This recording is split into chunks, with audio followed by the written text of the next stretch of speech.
Let It Snow, Part 4 of 4. Have yourself a merry little Christmas.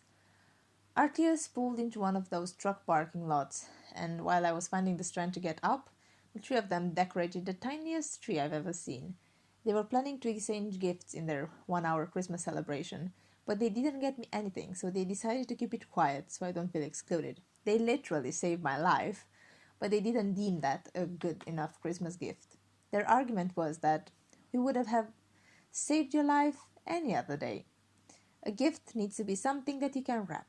Good deeds are not a Christmas special in this family.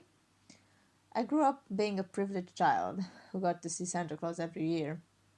My parents would hire some dude to come to our house and place gifts under the tree. There were always dozens of reporters filming me faking my surprise.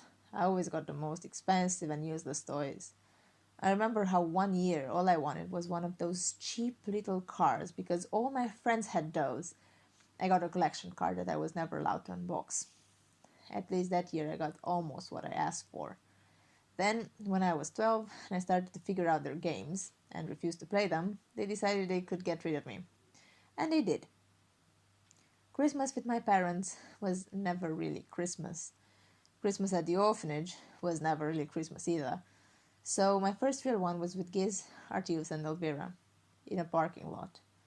And it was simply magical. For 1 hour we drank tea and talked. I told them my story and they didn't judge me, nor did they get jealous of my past. Instead, they hugged me.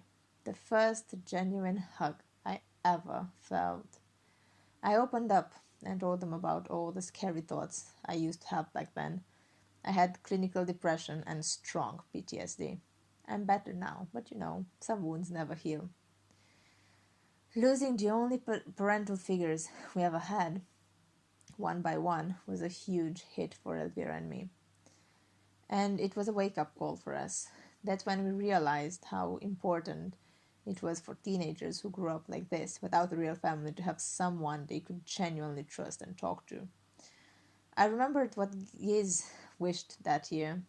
Elvira had no idea about his dream. I took up youth work training, and she, in loving memory of Morgana, took up psychology training. It wasn't easy. Oh, it wasn't easy at all. We constantly felt that we were too old for all that and wanted to give up billions of times. But it's never too late to do something that you love. Then, looking through the books that Morgana left us, we found a newspaper article about the problematic teenagers that can't get adopted, the one that brought Elvira into the family. We knew exactly what we had to do with our newly cultivated skills. We opened MAG. We wanted to give you guys a safer place. People still think teenagers are inherently evil or something, and they expect you to magically turn into a responsible adult after you've lived 18 years. But they just hope you'll be something that they aren't. Adults don't exist. They're just scared children wearing suits and hating their job. The only thing we are humans who need to be valued and understood in order to grow and become awesome humans. An awesome human can be anything: a librarian, a corporate, a teacher, a barista, or anything else.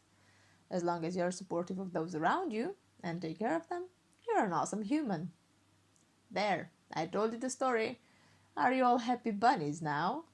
Let's go eat something. I'm starving. And then, yes, we will open the gifts. Merry Christmas, everyone!